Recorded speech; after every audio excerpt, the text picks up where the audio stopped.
Hello students, आज हम worksheet 3 का क्वेश्चन नंबर 4 एंड 5 सॉल्व करेंगे। Question number 4 is Sita sells a dining set to Neeta for rupees 6,000 and gains 20%. For how much should she sell it to increase her profit by another 5%? देखो statement क्या है, that Sita ने एक dining set Nita को cell कर दिया इन 6,000 rupees. ठीक है, यानी कि उसने 6,000 रुपीज़ में एक डाइनिंग सेट सेल किया और उस पर उसको 20,000 रुपीज़ का प्रॉफिट हुआ, गेन हुआ।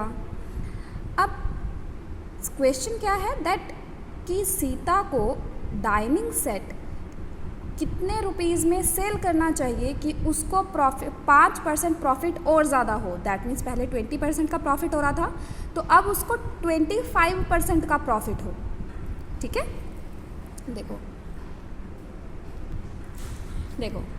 हमें यहाँ पर क्या गिवन है, selling price of dining set, वो कितना है, 6,000 रुपीज़ है। जब सीता डाइनिंग सेट को 6,000 रुपीज़ में सेल करती है तो उसको कितने परसेंट का प्रॉफिट होता है, 20% का प्रॉफिट होता है। ठीक है, यानी कि जो गेन परसेंट है वो कितना है, 20%।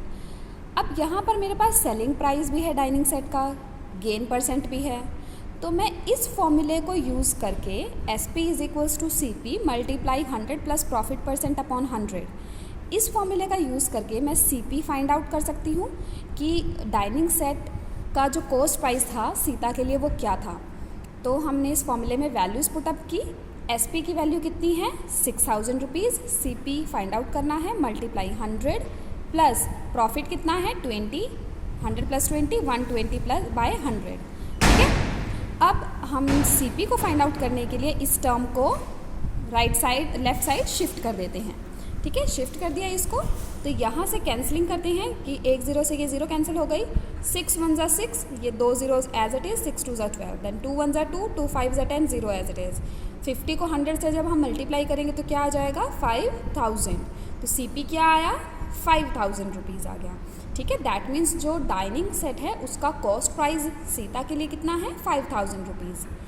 अब हमें ये देखना है कि अगर डाइनिंग सेट का कॉस्ट प्राइस 5,000 रुपीज़ है तो सीता इस डाइनिंग सेट को कितने रुपीज़ में सेल करे कि उसको 5% ज़्यादा का प्रॉफिट हो, 20% से 5% और ज़्यादा, दैट मीन्स 25% का उसे प्रॉफिट हो।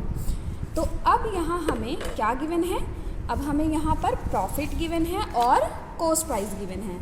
डाइनिंग सेट का कॉस्ट प्राइस क्या है, 5,000 रुपीज़, प्रॉफिट परसेंट कितना है, 25%। SP हमें फाइंड आउट करना है। अगेन हम इस फॉर्मूले को यूज़ करेंगे, SP = CP multiply 100 plus gain percent upon 100। ठीक है, वैल्यूज डालते हैं। CP की वैल्यू है 5,000, 100 प्लस गेन कितना है 25, 100 प्लस 25 125 अपॉन 100, 2 ज़ीरो से ये 2 ज़ीरोज़ कैंसिल हो गए। जब 125 को 50 से मल्टीप्लाई करेंगे तो हमारे पास वैल्यू आ जाएगी 6,250। तो ये हमारे पास SP आ जाएगा। दैट मीन्स सीता को 6,250 रुपीज़ में डाइनिंग सेट सेल करना चाहिए to get a profit of 25%, right. The next question is, Ranjan bought a second-hand scooter for rupees 6,000. He spent 300 on its repair and sold it to Vineet at a profit of 10%. Vineet sold the scooter to Mukesh at a loss of 10%. At what price and did Mukesh buy the scooter? देखो, रंजन ने एक scooter खरीदा 6,000 rupees में, plus उसने 300 rupees उसके repair पर खर्च किए। तो रंजन के लिए टोटल CP कितना हुआ, 6,000 प्लस 300 यानी कि 6,300 रुपीज़। अब उसने ये स्कूटर विनीत को सेल कर दिया, ठीक है, 10% प्रॉफिट पर। तो हम यहाँ से हम विनीत के लिए, विनीत को कितने रुपीज़ में ये स्कूटर बेचा गया, सेल किया गया, हम वो फाइंड आउट कर सकते हैं। दैट मीन्स हम यहाँ पर स्कूटर का SP फाइंड आउट कर सकते हैं। अब जो स्कूटर का एसपी होगा वो विनीत के लिए कॉस्ट प्राइस होगा, क्योंकि विनीत ने वो उस रेट पर ख़रीदा है।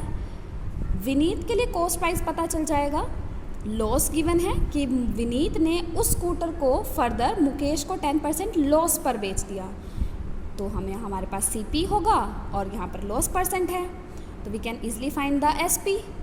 ठीक है, और वो जो विनीत जितने रुपीज़ में इस स्कूटर को मुकेश को बेचेगा, सेल करेगा, वो सेलिंग प्राइस मुकेश के लिए कॉस्ट प्राइस बन जाएगा।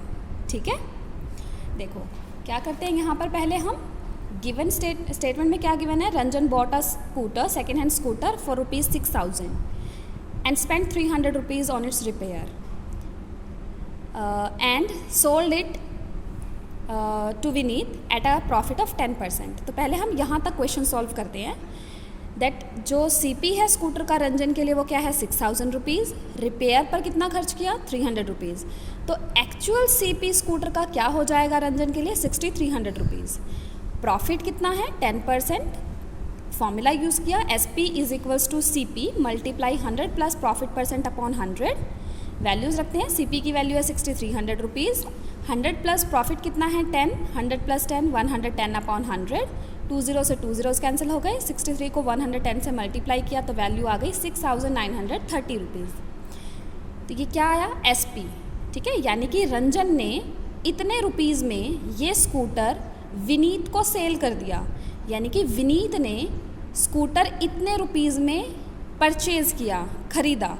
ठीक है, तो ये रुपीज़, ये अमाउंट विनीत के लिए क्या बन जाएगा, कॉस्ट प्राइस बन जाएगा, क्योंकि विनीत ने स्कूटर इतने रुपीज़ में ख़रीदा है, तो ये अमाउंट क्या बन जाएगा विनीत के लिए कॉस्ट प्राइस। ठीक है, next, Vineet sold the scooter to Mukesh at a loss of 10%।